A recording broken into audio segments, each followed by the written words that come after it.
El 8 de mayo de 2025, un humo blanco salió de la chimenea de la Capilla Sixtina, señalando la elección de un nuevo papa, el 267 sucesor de San Pedro. El cardenal Robert Francis Prevost, un fraile agustino nacido en Estados Unidos, se convirtió en el Papa León XIV, marcando un momento histórico como el primer estadounidense en dirigir la Iglesia Católica en sus 2000 años de historia. Su elección, tras el fallecimiento del Papa Francisco el 21 de abril de 2025, atrajo la atención internacional no solo por sus implicaciones globales, sino también por la extraordinaria trayectoria de un hombre cuya vida tiende puentes entre continentes, culturas y estructuras eclesiásticas. Este artículo explora la vida y carrera del Papa León XIV, trazando sus raíces, educación, experiencia misionera, ascenso en los rangos eclesiásticos, y las cualidades que lo posicionaron como una figura prominente en el cónclave de 2025. Vida temprana. Un nativo de Chicago con una perspectiva global.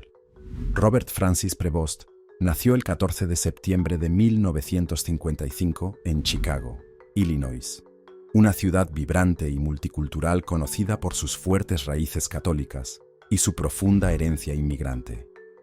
Siendo el menor de varios hermanos, los primeros años de Prevost estuvieron marcados por un entorno familiar muy unido, profundamente anclado en la fe y la tradición cultural. La familia Prevost tenía una rica mezcla de ascendencia francesa e italiana, una herencia que fomentó tanto el sentido de comunidad como un fuerte compromiso con la fe, valores que seguirían influyendo en Robert a lo largo de su vida. Su padre, Louis Marius Prevost, dedicado catequista, sirvió de guía espiritual no solo a su propia familia, sino también a la comunidad parroquial en general. La familia estaba profundamente implicada en la vida parroquial de la Iglesia de Santa María de Chicago, una parroquia con una larga tradición de devoción y servicio. Marys dejarían una huella indeleble en el carácter de Prevost, que pasó muchos de sus años de formación inmerso en actividades eclesiásticas. Desde muy pequeño, Prevost se sintió atraído por la liturgia de la Iglesia y su compromiso con el servicio comenzó cuando fue elegido monaguillo. Este papel le proporcionó una conexión cercana y personal con los rituales del culto católico, cimentando aún más su base espiritual. Su paso por la escuela parroquial local le proporcionó un contacto temprano con las enseñanzas de San Agustín, una experiencia que resultaría crucial en su desarrollo religioso. Los frailes agustinos, que ejercieron de educadores y mentores espirituales, le introdujeron en las profundas tradiciones intelectuales y teológicas de la Iglesia, lo que despertó en él una pasión permanente por la investigación filosófica y el estudio teológico. Prevost era conocido entre sus compañeros por su curiosidad intelectual natural, una característica que le distinguía ya de joven estudiante. Sus logros académicos iban acompañados de una innata capacidad de liderazgo que le granjeaba el respeto tanto de sus compañeros como de sus profesores.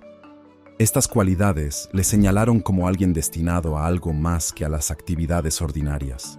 En 1973 se graduó en el Seminario Menor Agustino, una institución conocida por su rigor académico y su formación espiritual. La decisión de continuar allí su educación fue un claro indicio de su deseo de buscar algo más grande, tanto intelectual como espiritualmente. Durante su estancia en el seminario, Prevost tuvo que tomar una decisión que marcaría el resto de su vida: optar por el sacerdocio diocesano o ingresar en una orden religiosa. La decisión no fue fácil, pero finalmente se sintió atraído por la Orden de San Agustín, OSA, cautivado por su énfasis en la vida comunitaria, la profundidad intelectual y su rica tradición espiritual. El enfoque de la OSA de combinar la contemplación con el ministerio activo resonó profundamente en él, ya que reflejaba su propio sentido del propósito: buscar un equilibrio entre la comprensión teológica profunda y el servicio significativo a los demás. Así, con un claro sentido de la vocación, Prevost emprendió el camino que le llevaría más allá de los confines familiares de Chicago, a una misión global, donde su visión se ampliaría y su liderazgo acabaría extendiéndose a una comunidad de creyentes más amplia y diversa. Educación y formación. Un camino erudito hacia el liderazgo. La destreza académica de Prevost se puso de manifiesto muy pronto en su vida, sentando las bases de un camino que se entrelazaría tanto con el rigor intelectual como con el compromiso espiritual. Su trayectoria académica comenzó en la Universidad de Villanova, una prestigiosa institución agustiniana de Pensilvania, donde destacó en sus estudios y se licenció en matemáticas en 1977. Este logro fue solo el comienzo de un camino extraordinario que le llevaría a la intersección de la fe, la teología y el gobierno de la Iglesia.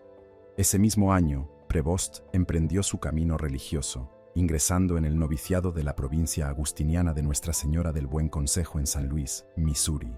Durante los años siguientes, fue creciendo en su compromiso espiritual y finalmente emitió sus votos solemnes en 1981, consolidando su lugar en la orden agustiniana. Esto marca un punto de inflexión en su vida, ya que pasó de la búsqueda de la excelencia académica a una vida dedicada al servicio de la Iglesia. Para profundizar en sus conocimientos teológicos y prepararse para el ministerio, Prevost cursó estudios avanzados en la Catholic Theological Union de Chicago, donde obtuvo un máster en divinidad. Esta base teológica le sirvió de trampolín para su siguiente reto: estudiar derecho canónico, un campo que se convertiría en fundamental para su trabajo posterior. Reconociendo sus capacidades intelectuales y su potencial, sus superiores consideraron oportuno enviarle a Roma, donde se matriculó en la Universidad Pontificia de Santo Tomás de Aquino, Angelicum. Allí, las ambiciones académicas de Prevost alcanzaron nuevas cotas al obtener la licenciatura y el doctorado en Derecho Canónico.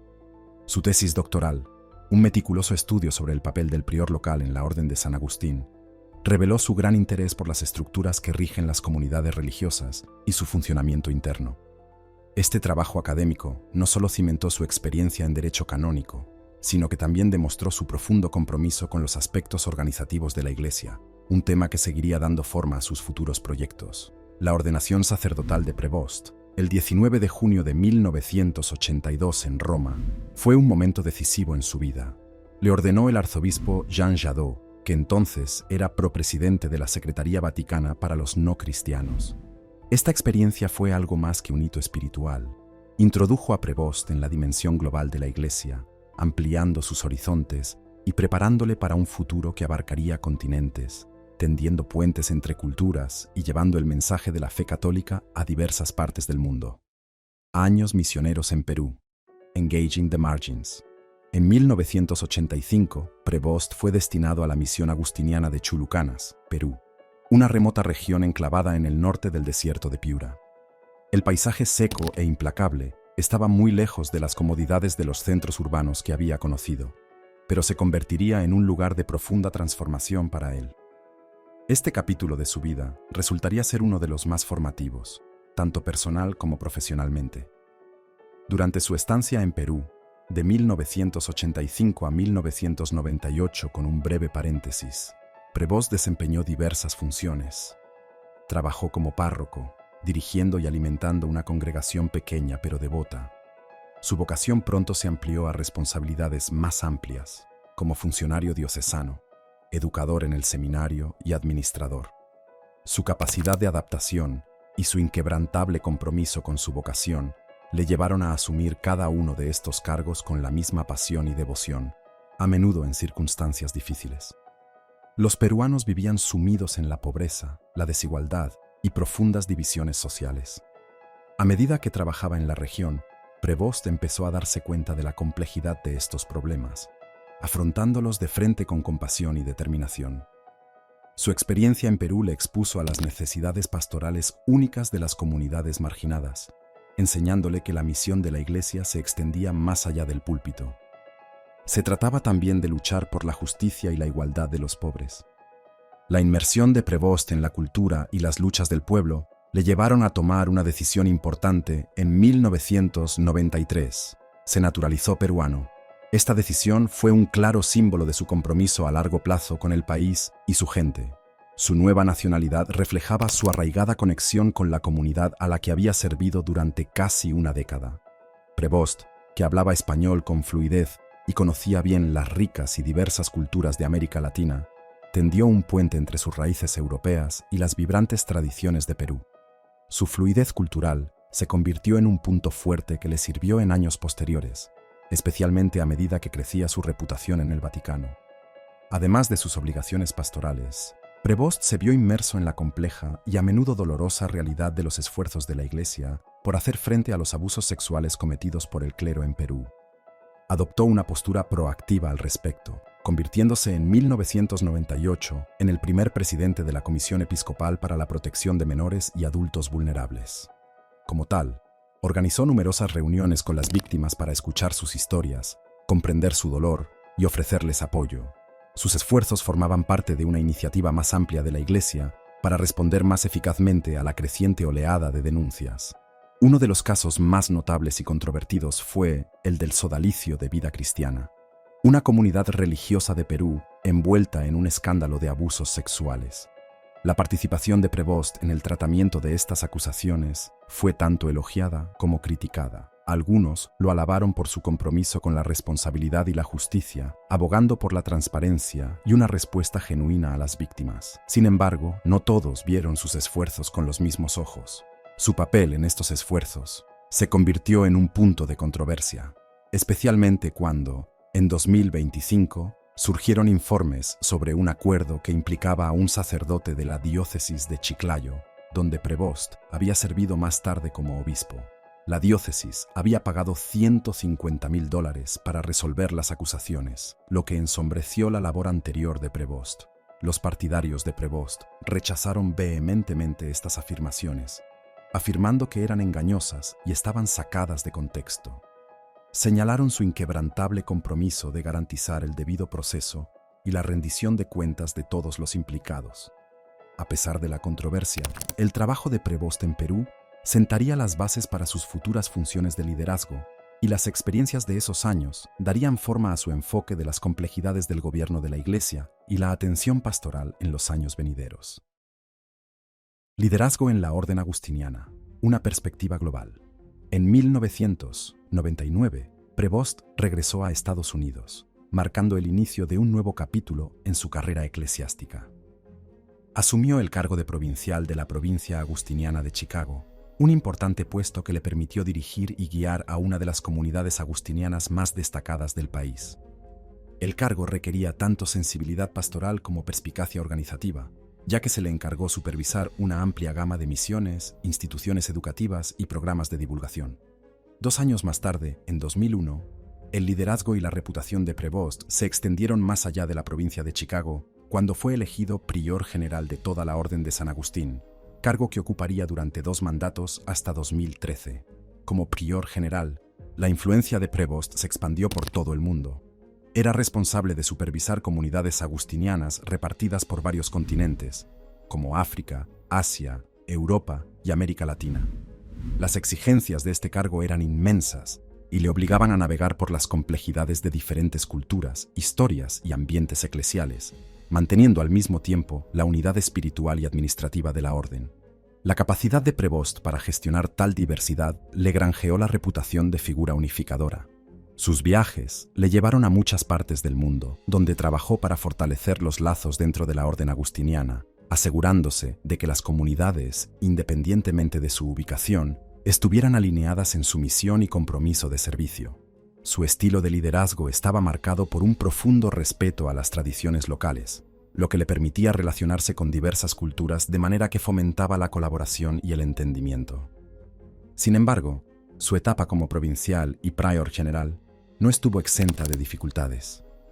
Durante su mandato en Chicago, Prevost se enfrentó a importantes críticas por su gestión de un caso de abusos sexuales en el que estaba implicado el padre Richard McGrath, un sacerdote agustino que posteriormente fue condenado por abusos. Las acciones de McGrath y la posterior gestión del caso se convertirían en un punto de contención y escrutinio.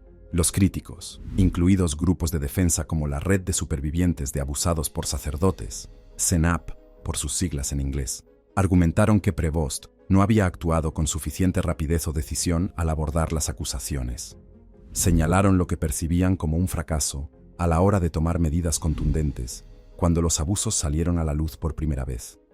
En cambio, los defensores de Prevost sostuvieron que había seguido los protocolos vigentes en aquel momento. Argumentaban que las políticas y los procedimientos relativos a los casos de abusos sexuales estaban menos desarrollados entonces, y que Prevost había actuado de acuerdo con las normas que existían en ese momento. Este debate, sin embargo, seguiría surgiendo a medida que avanzaba en su carrera. Aunque Prevost sin duda se había esforzado por abordar los problemas de abusos en la Iglesia, el caso McGrath siguió siendo un capítulo doloroso en su historia de liderazgo que ensombreció su mandato en la orden, que por lo demás fue un éxito. A pesar de estos desafíos, el liderazgo de Prevost durante estos años dejó un impacto duradero en la orden agustiniana. Se le atribuyó el mérito de conducir a la orden a través de tiempos turbulentos, al tiempo que se mantenía comprometida con su misión espiritual y su proyección mundial. Su mandato estuvo marcado no solo por el éxito administrativo, sino también por un compromiso inquebrantable con los valores del servicio, la humildad y la búsqueda de la justicia dentro de la Iglesia. Ministerio episcopal, ascendiendo en el escalafón. En 2014, Prevost fue nombrado administrador apostólico de la diócesis de Chiclayo, Perú, un momento crucial que marcó su regreso a un papel de liderazgo dentro del país al que una vez había servido tan fielmente. El nombramiento no estuvo exento de dificultades. Chiclayo, ciudad costera del norte de Perú, era conocida por su población diversa y creciente, con una importante mezcla de comunidades urbanas y rurales. Fue en este contexto en el que Prevost fue llamado a liderar, y su mandato pronto se definiría por un compromiso con la sinodalidad, un tema clave que estaba arraigando en la Iglesia Católica en general en ese momento. La sinodalidad, la práctica de promover la consulta, la colaboración y la toma de decisiones compartida dentro de la Iglesia se convirtió en un punto central del liderazgo de Prevost. Trabajó incansablemente para implicar al clero, las comunidades religiosas y los laicos en los procesos de toma de decisiones que conformaban la vida de la diócesis. Este enfoque estaba en consonancia con la visión más amplia establecida por el Papa Francisco, que hizo hincapié en la necesidad de una Iglesia más inclusiva y participativa. Prevost trató de crear espacios para el diálogo abierto, permitiendo a los fieles contribuir a la dirección de sus comunidades. Sus esfuerzos por incluir a los laicos en el gobierno de la Iglesia fueron especialmente notables. En una región donde la Iglesia había estado tradicionalmente dirigida por el clero, las iniciativas de Prevost se consideraron innovadoras. Fomentó la participación de los laicos en funciones clave, promoviendo un sentido de propiedad y responsabilidad entre los fieles. Este enfoque no solo profundizó la conexión entre la Iglesia y el pueblo, sino que también proporcionó un modelo para otras diócesis que buscaban comprometerse más plenamente con sus congregaciones. En 2015, Prevost fue consagrado obispo de Chiclayo, un acontecimiento que consolidó su liderazgo en la región. Su consagración fue vista como una progresión natural en su carrera eclesiástica, acompañada de un mayor sentido de responsabilidad por el bienestar espiritual de su diócesis. Como obispo, siguió haciendo hincapié en la justicia social, la equidad económica y la atención pastoral, al tiempo que se aseguraba de que las políticas de la diócesis reflejaran su visión de una iglesia más integradora y colaboradora. A medida que crecía la influencia de Prevost en Perú, también lo hacía su reconocimiento dentro de la comunidad católica en general. En 2019, fue elegido presidente de la Comisión de Educación y Cultura de la Conferencia Episcopal Peruana, donde desempeñó un papel fundamental en la dirección de las iniciativas educativas y culturales de las instituciones católicas del país. Su enfoque en la integración de la educación y la fe ayudó a fortalecer la relación de la Iglesia con las comunidades locales y fomentó un entorno en el que los valores religiosos y culturales podían coexistir en armonía. El liderazgo de Prevost en estas áreas se complementó con su participación en Cáritas Perú, una organización humanitaria dedicada a servir a los pobres y vulnerables. A través de su trabajo con Cáritas, Prevost defendió iniciativas de justicia social, centrándose en la mitigación de la pobreza, la asistencia sanitaria y el acceso a la educación. Su defensa de los marginados demostró su inquebrantable compromiso con los principios de caridad y responsabilidad social, que estaban en el corazón de su misión eclesiástica. Su creciente influencia dentro de la Iglesia no pasó desapercibida, y en 2019, Prevost fue nombrado miembro de la Congregación para el Clero, una de las oficinas más influyentes del Vaticano. Este cargo le situó en el centro de los esfuerzos globales de la Iglesia para abordar la formación del clero, la disciplina y la atención pastoral. Un año después, en 2020, fue nombrado miembro de la Congregación para los Obispos, un prestigioso cargo responsable de asesorar al Papa en el nombramiento de obispos en todo el mundo. Estos nombramientos convirtieron a Prevost en una figura emergente en el liderazgo católico mundial, cuya visión de la Iglesia determinaba cada vez más su dirección en la escena internacional. Su creciente prestigio en el Vaticano se produjo en un momento en que la Iglesia estaba experimentando importantes reformas, en particular bajo el liderazgo del Papa Francisco. Los nombramientos de Prevost reflejaron la confianza depositada en él para contribuir a la transformación en curso de la Iglesia, garantizando que su liderazgo se mantuviera basado en los principios de justicia, transparencia e inclusión. Dirección del Vaticano, prefecto del Dicasterio para los Obispos. En enero de 2023, el Papa Francisco nombró a Prevost prefecto del Dicasterio para los Obispos, uno de los departamentos más influyentes del Vaticano, encargado de seleccionar a los obispos de todo el mundo. También fue nombrado presidente de la Pontificia Comisión para América Latina. Durante su mandato, Prevost fue conocido por dar prioridad a los candidatos que reflejaban los valores pastorales del Papa Francisco: humildad, servicio a los pobres y un enfoque práctico del ministerio. A menudo se le describía como un líder discreto y eficaz, conocido por su capacidad para escuchar y sintetizar información compleja. Un obispo francés comentó una vez que planteaba preguntas juiciosas y tenía talento para el discernimiento. En septiembre de 2023 fue elevado a cardenal diácono de Santa Mónica de los Agustinos y en febrero de 2025 se convirtió en cardenal obispo de la diócesis suburbicaria de Albano, ambos signos de creciente confianza del Papa Francisco. Sin embargo, su historial siguió siendo objeto de escrutinio, sobre todo por parte de quienes se interesaban por la gestión de los casos de abusos por parte de la Iglesia. Algunos argumentaron que el próximo Papa debería tener un historial intachable en esta materia. A pesar de ello, muchos dentro de la Iglesia consideraron que la mezcla de experiencia global, competencia administrativa y liderazgo mesurado de Prevost eran ventajas en un panorama religioso en rápida evolución. El cónclave de 2025, una elección histórica. Tras la muerte del Papa Francisco, el cónclave de 2025 se convirtió en una de las elecciones papales más vigiladas de la historia reciente. Con 133 cardenales menores de 80 años con derecho a voto, la expectación era máxima. Entre los principales papables se encontraba el obispo Robert Prevost, cuyo perfil destacaba entre la multitud. Estadounidense de nacimiento, Prevost aportaba décadas de experiencia internacional, incluida su labor pastoral en Perú y su servicio de alto nivel en la curia romana. Se le consideraba un moderado, capaz de salvar la creciente división entre las facciones progresistas y conservadoras de la Iglesia. La candidatura de Prevost cobró impulso como alternativa creíble al cardenal Pietro Parolin, secretario de Estado del Vaticano. Las poco inspiradas homilías de Parolin durante el periodo preconclave habían suscitado dudas sobre su carisma y capacidad de inspiración. Por el contrario, los partidarios de Prevost, incluidas figuras influyentes como el cardenal Óscar Maradiaga, destacaron su perspicacia administrativa, su visión de futuro y su alineación con la atención que Francisco presta a los pobres y marginados. Aunque la nacionalidad estadounidense de Prevost podría haberse considerado en su día un lastre geopolítico, en 2025 era un problema mucho menor.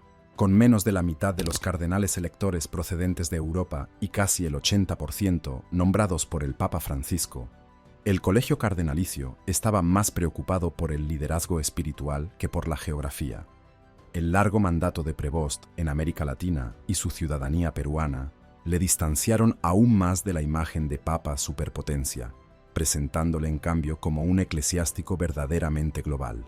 El 8 de mayo de 2025, tras un número indeterminado de votaciones, Prevost fue elegido Papa. Eligió el nombre de León XIV, en honor del Papa León XIII, 1878 a 1903, conocido por su legado intelectual y sus innovadoras encíclicas sociales, como la Rerum Novarum. El nombre también evocaba la herencia de otros papas anteriores llamados León, como León X, un pontífice renacentista asociado al humanismo, y León XI, recordado por su breve pero reformista reinado. El Papa León XIV, visión y desafíos. Ahora, como Papa León XIV, Prevost hereda una iglesia en un momento crucial de la historia. El catolicismo se enfrenta a grandes retos. La disminución de miembros en Occidente, el auge de las ideologías seculares y la polarización interna en torno a cuestiones como la ordenación de mujeres, las bendiciones a personas del mismo sexo y la misa tradicional en latín. Basándose en su espiritualidad agustiniana, que hace hincapié en la unidad y el discernimiento comunitario, León XIV trata de hacer frente a estas tensiones a través del diálogo y la sinodalidad. Su papado supone una continuación de las prioridades de Francisco: la justicia social, el cuidado del medio ambiente y la defensa de los marginados. Sus antecedentes misioneros, combinados con su dominio del inglés, el español y el italiano, le permiten conectar profundamente con las comunidades católicas del sur global, en rápido crecimiento. Sin embargo, el relativo silencio de León XIV sobre polémicos debates morales, como la homosexualidad y la ideología de género, deja abiertos interrogantes. Como la Iglesia sigue dividida, puede que se vea obligado a articular una postura más clara para unificar sus voces divergentes. La crisis de los abusos del clero también sigue proyectando una larga sombra. Aunque su estancia en Perú y su papel en el dicasterio para los obispos le han permitido conocer de primera mano los problemas de salvaguarda, es posible que resurjan polémicas del pasado. Sus partidarios afirman que su dedicación a la transparencia y a la defensa de las víctimas dará forma a futuras reformas, pero muchos juzgarán su papado por la decisión con que actúe en estos asuntos. Un toque personal. El hombre detrás del papado. A pesar de la grandeza de su cargo, el Papa León XIV es conocido por su humildad y calidez. Jugador de tenis aficionado de toda la vida, una vez bromeó sobre su frustración por la apretada agenda de Roma, que le dejaba poco tiempo para jugar. Su profundo afecto por la cultura peruana, especialmente su cocina y su música, demuestra su capacidad para conectar a nivel humano. Quienes le conocen describen a un líder que escucha más que habla, que valora el consenso por encima del mando. Se espera que estos rasgos le sirvan para guiar a una iglesia global en una época de incertidumbre. Su lema papal, "En Cristo uno, somos uno", refleja su deseo de una iglesia unida en su diversidad, una visión basada en la teología agustiniana y en la experiencia práctica.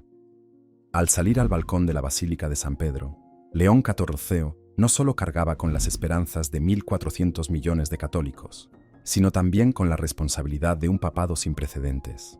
El primer papa americano, formado por la garra de Chicago, el corazón peruano y la sabiduría romana.